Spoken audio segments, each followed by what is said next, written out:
Y bueno, estamos con uno de los dramaturgos más importantes, más excelentes de nuestro país. Sus obras se han representado en los 5 continentes, creo yo, súper premiado. Y bueno, él es Sergio Blanco, que en breve estrena una nueva obra acá que se llama Tierra. Le damos la bienvenida, muchas gracias por estar acá y lo recibimos con gracias. ¡Sergio! Gracias. Bravo. Muchas gracias. Un placer estar acá. Por favor. Bueno, Sergio, arranquemos primero por Tierra, por esta nueva obra tuya que estás dirigiendo. Y bueno, que hablábamos un poco fuera de cámara del elenco que tenés, ¿no? Que decíamos, un Dream Team. Una maravilla, un lujo tener. A veces uno se da en la vida esos lujos, como tener personas como Andrea Davidovich, por ejemplo, ¿no? Gran actriz uruguaya, pero también a Gustavo Suárez, que es un actor con quien yo quería trabajar hacía muchos años, Soledad Frugone, actriz con quien ya trabajé, y Tomás Piñeiro, un joven que está empezando ahora, que tiene 23 años, así que tengo un elenco buenísimo y diverso también, que eso es muy importante. Me hablabas de eso, ¿no? De los 35 años de teatro de Imagínate, alguien como Andrea Davidovich, que tiene 35 años en la comedia, y alguien que está empezando, ¿no? Que tiene 2 o 3 años salido recién de la EMAD, de la Escuela de Arte Dramático. Entonces eso es muy agradable porque te permite, bueno, aprender muchísimo de los dos, ¿no? Andrea para mí es una gran maestra de la escena, y siempre un joven te está enseñando cosas. Recién hablábamos de la adolescencia, ¿no? De los que vienen después de nosotros, de nuestros hijos, nuestras hijas, y eso es muy interesante porque uno aprende muchísimo, ¿no? Y no solamente aprende porque te enseñan una aplicación o en Instagram, te enseñan a ver el mundo desde otro lugar. Yo recién miraba estas imágenes maravillosas que tienen acá y decía, qué brutal, nunca había visto Montevideo de estos lugares, ¿no? Y digo, qué impresionante, qué hermosa que es Montevideo, a mí siempre me gustó. Pero qué importante que es que otro te muestre otra perspectiva, ¿no? Yo miraba estas imágenes, pero eso es Montevideo, no es Montevideo. Sí, claro, es Montevideo, es otra perspectiva que yo no tenía. Bueno, claro, los jóvenes tienen eso, ¿no? Nos muestran una perspectiva del mundo, de los tiempos, que para mí son fundamentales. Así que aprovecho este equipo a full. A full, claro. A full. Sergio, quizás para la gente no está como interiorizada, y sé que a veces es como esto que hablábamos, tedioso, como hacer la gira de prensa, hablar, pero quizás sí mover un poco de tierra también para contar desde dónde nace esta obra, si es una obra necesaria. Yo creo que todas tus obras tienen una cosa que te atraviesan corporalmente, pero bueno, para la gente, para saber con tus palabras de qué trata. Sí. Necesaria, sí, qué interesante eso, ¿no? Cuando uno está creando, justamente es buscar ese equilibrio, lo que es necesario para uno de decir, de expresar, de transmitir, pero entender que también puede ser necesario para quienes vienen a vernos, ¿no? Claro. Para los espectadores. Recién en la nota que escuchaba decía algo muy interesante.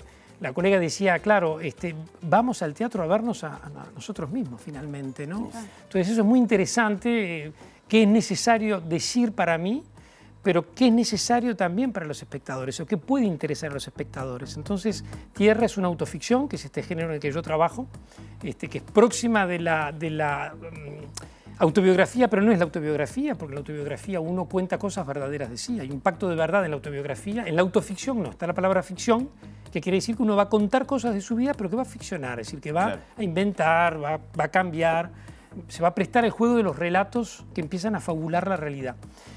Y justamente lo interesante es cuento cosas de mi vida que me sean necesarias, que me resulten interesantes, pero que también puedan resultar interesantes para los demás, para las personas que vienen, ¿no? Yo insisto mucho en esa imagen que parto siempre de mi lágrima, pero para hablar del diluvio, para hablar de cosas en que estemos todos afectados. Y en particular Tierra, bueno, habla del duelo de un hijo con respecto a la muerte de su madre. Yo perdí a mi madre hace 1 año y medio, y esta obra nace de la necesidad de hablar de ese dolor que va acompañado también de belleza, de cosas también hermosas, ¿no? Claro. El dolor del duelo es un dolor, sin lugar a dudas, triste. El desprendimiento de la separación física de alguien es algo que duele, pero que también tiene cosas bonitas, hermosas, bellas, y esta obra Tierra habla de eso, tratando de buscar, bueno, cosas donde el público pueda verse reflejado.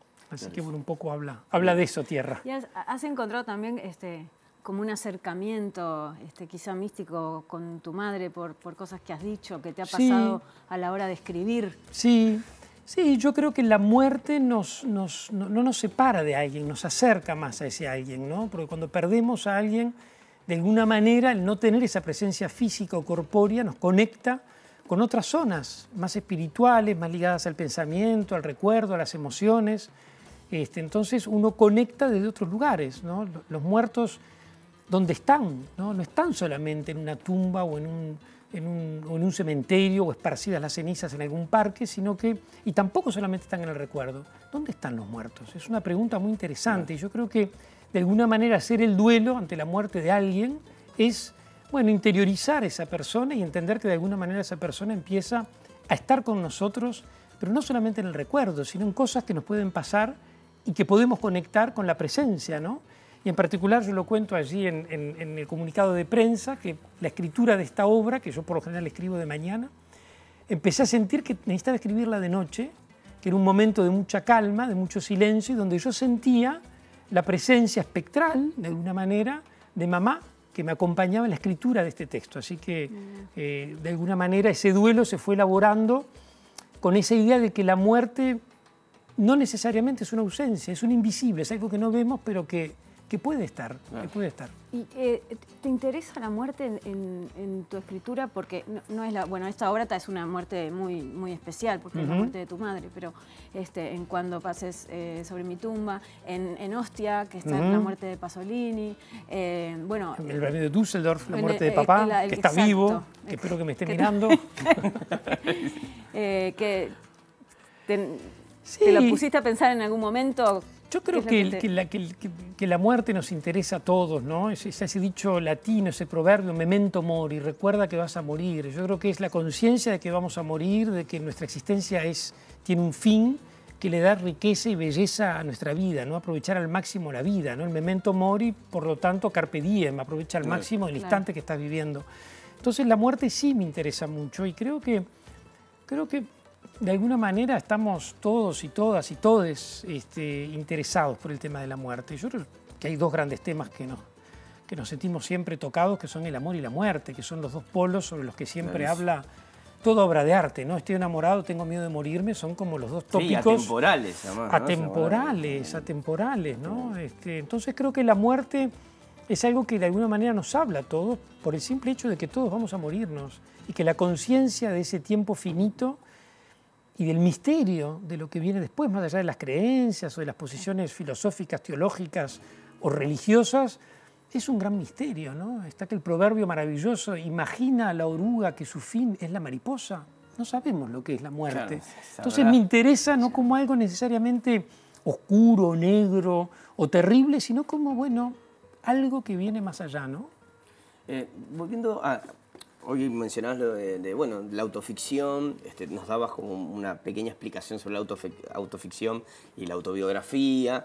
Me interesa mucho, te he escuchado en entrevistas hablar de esta figura del erotismo, la autoficción, porque estamos siempre en esa línea entre qué es verdad y qué es mentira. Sí. Entonces me lo imagino como un cuerpo con un velo que más o menos podemos ver, pero no mucho. No está desnudo del todo y sabemos, bueno, esto es así. Exactamente. Hay como una cosa... Sí, hay un joven profesor de literatura que está trabajando su tesis, Andrés Silva, que trabaja su tesis justamente sobre lo que él llama, estudia mucho en mi teatro, sobre lo que él llama el espectador vacilante, ¿no? Esa idea de que enfrentarse a la autoficción es vacilar permanentemente lo que es verdad y lo que es mentira, y eso es lo que yo llamo una cierta erótica de la percepción, ¿no? Estás todo el tiempo entre esa danza de velos, vi la verdad y no qué la es verdad, vi, qué no es verdad, pero el teatro es eso, más allá de la autoficción, el propio teatro es eso, claro. ¿no? La gran pregunta hamletiana es ser o no ser. Sí, sí. Digo, es esa duda entre lo que es y lo que no es, que en el arte siempre tenemos el campo de ficción muy claro, pero en el teatro se juntan el campo de ficción y el campo de lo real en el mismo cuerpo. Cuando Noelia hace Ofelia de Shakespeare, está haciendo Ofelia, pero al mismo tiempo es Noelia, claro, es su cuerpo, son sus cuerdas vocales, es su voz. Entonces eso es muy interesante. El teatro ya en su raíz básica y epistemológica nos está planteando la duda entre el ser o el no ser. La autoficción tiene eso y le permite al espectador sí, activar esa erótica, ese placer de ver y no ver, ¿no? Porque la erótica tiene mucho de eso, ¿no? De dudar entre lo que es verdad y lo que es mentira y entender que hay cosas que no son ni verdaderas ni falsas, ¿no? Que pueden ser las dos cosas al mismo tiempo. Eso es muy interesante. Excelente. Y trabajás eso en tierra porque en un momento, no sé si en una entrevista que leí o en la Gacetilla, que hablas de estos tres personajes que son personajes teatrales, pero que a la vez son esas personas a las que les pasaron esas cosas, ¿no? Claro. Que el hijo muere en un accidente. Exacto. Porque tierra es este alter ego mío, vamos a decirlo así, que de alguna manera ante la muerte de su madre va al liceo donde toda su vida trabajó su madre, instala allí un escritorio y convoca a 3 exalumnos. 2 mujeres y un hombre, que fueron alumnos en el pasado de su madre, y a través de las citas que va teniendo con ellos va reconstruyendo un poco esa imagen de su madre que él no veía, que es la imagen de la madre dentro del aula de clase, ¿no? Pero al mismo tiempo cada uno de estos personajes tiene su historia y cada uno arrastra un duelo, ¿no? ¿Tiene algo de Tebas Land? Sí, tiene mucho de Tebas Land. Yo creo que las obras siempre están conectadas entre sí. Sin lugar a dudas hay mucho de Tebas Land, pero también hay mucho del Bramido. Yo a veces insisto en que siento que mi obra es una sola finalmente, y esencialmente a partir de las autoficciones, desde Tebas Land, Ostia, La ira de Narciso, El Bramido de Düsseldorf, Cuando pase sobre mi tumba, Tráfico, So, y ahora esta obra, Tierra, de alguna manera son una sola obra que se declina como en distintos capítulos, ¿no? De hecho, en la obra en un momento discuten, es un personaje le dice al otro, pero ¿no sentís que te repetís un poco, que siempre...? Y él dice, bueno, siempre soy yo, ¿no? Pero al mismo tiempo la autoficción tiene eso que se va renovando por la propia vida, porque cada vez te van pasando cosas distintas, por lo tanto, siempre soy yo, pero enfrentado a temas distintos. Muchas veces es un trauma de los artistas en general, puede ser escritores, músicos, plásticos, de esa cosa de repetirse. Sí, sí, ¿no? Le tenemos un miedo. Mal. No, no está mal. La noción de pecar o de castigar, perdón, o considerar que es un pecado repetirse, es algo que introduce en el siglo XIX la burguesía, que hay que innovar permanentemente, hay que ser original, hay que poner un producto en el mercado y por lo tanto para eso tiene que ser original. Sí. Y bueno, el arte nunca buscó la originalidad. Los grandes pintores, los grandes músicos, los grandes artistas, las grandes novelistas, nunca buscaron ser originales, sino que siempre están en una misma obra que va evolucionando, ¿no? Pero el imperativo de ser original y no repetirse es algo muy reciente en la historia del arte y que no funciona mucho con nosotros. Es algo que funciona para el sistema del marketing comercial, industrial, pero en el arte no. Hay que buscar el estilo. Un Picasso, siempre vemos un Picasso, ¿no? Claro. Frida Kahlo, siempre reconocemos que es un Frida Kahlo. Pero un estilo sí puede ser original. Sí, claro. Pero perfecto. El estilo finalmente es lo que hace, es lo que encontramos en un artista que se repite siempre. En la repetición, claro. Un Juan Ibarburu reconocemos enseguida, una Idea Vilariño reconocemos que es Idea Vilariño. Y eso es interesante, las grandes actrices, cuando uno ve a alguien como Nydia Telle, Gloria de Masi, Estela Medina, siempre está haciendo Estela Medina, siempre está haciendo Gloria de Masi, siempre está haciendo Nydia Telle. Y a mí eso me parece extraordinario. Sí, yo te quería preguntar, con total atrevimiento, si me lo permitís, sí. ¿En qué momento de tu vida te diste cuenta de que, hey, yo puedo escribir dramaturgia, o sea, me puedo dedicar a esto, me siento cómodo y seguro con esto, o quizás, más allá del éxito de los miles de premios que tenés y que recorres por el mundo, todavía hasta el día de hoy siempre hay un momento de péndulo entre sigo haciendo esto, no lo hago, ¿qué onda? No, siempre está. Hoy venía caminando para acá y le decía a mi compañero, a Filirio, creo que es la última obra que escribo, que dirijo, creo. Uno atraviesa momentos y periodos, sí, ¿no? Entonces, y está bueno que eso pase. También uno tiene que cuestionarse, que dudar. Yo sospecho permanente de mí mismo, desconfío permanente de mí mismo, nunca estoy seguro y eso forma parte del proceso creativo. Pero para ser más puntual a tu pregunta, desde pequeño, desde chico supe que, creo que la primera vez que escribí 4 palabras entendí que mi mundo iba a ser ese, que era el mundo que me interesaba, el de la lectura, el de la escritura, el mundo del lenguaje, de las letras. Aprendí a escribir muy chico, aprendí a los 3 años, yo aprendí a leer y a escribir, me enseñó mi madre. Entonces, siempre supe, ¿sabes? Siempre supiste que sí, siempre estuve con el mundo de las letras porque es un mundo que nos conecta con otro mundo, que nos saca de este mundo, que rompe el peso de lo real. Es una ventana que se abre y accedes a otro mundo. San Agustín decía, las letras fueron inventadas para que podamos conversar con los muertos, ¿no? Y hoy leemos y podemos conversar con Dante, con Virgilio, con Sófocles, con Virginia Woolf. Entonces las letras tienen eso, esa capacidad de combatir la muerte, resistir a la muerte. Entonces, y la muerte, ya que es un tema que me interesa tanto, claro, las letras me permiten, y esta obra me permitió de alguna manera seguir conversando con mamá, ¿no? Es decir, lo que está escrito quedó allí, desafió al tiempo, algo que se escribió hace 25 siglos resistió a la muerte. Es decir, la obra de arte es un acto de resistencia, pero no resistencia política, sino resistencia metafísica. Está escrito ahí, quedó ahí. Es desafiar, es el mejor antídoto que hay contra la muerte. Es una eternidad. Es un antídoto ante la muerte. Entonces quizás la escritura para mí es una forma de no morir, ¿no? O de dejar algo, de rasgar algo, de que algo quede allí escrito en el papel. Clarísimo. Sergio, bueno, antes de despedirte, porque lamentablemente todo corre así, se estrena el 23 de noviembre. Sí. Ya están las entradas a la venta, va del 23 al 5 de diciembre. Sí, pero les suena digo impresionante porque cuando lo es ves en la todo de Hugo corrido. Balso, es en la Hugo Sí. Balso, o sea que apúrense Has para no trabajado perderse en la Hugo tierra. Balso. Sí, es una sala hermosa, maravillosa, el auditorio es espectacular.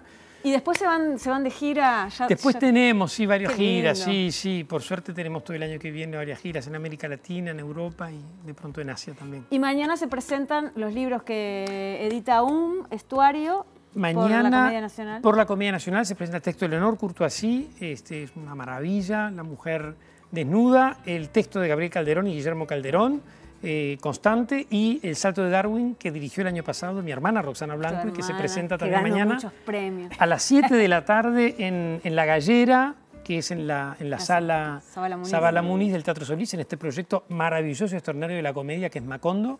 Así que ahí vamos a estar mañana a las 7 de la tarde. Divino. Sergio, muchísimas gracias No, por haber gracias a estado ustedes. hoy acá. Un placer estar. Gracias.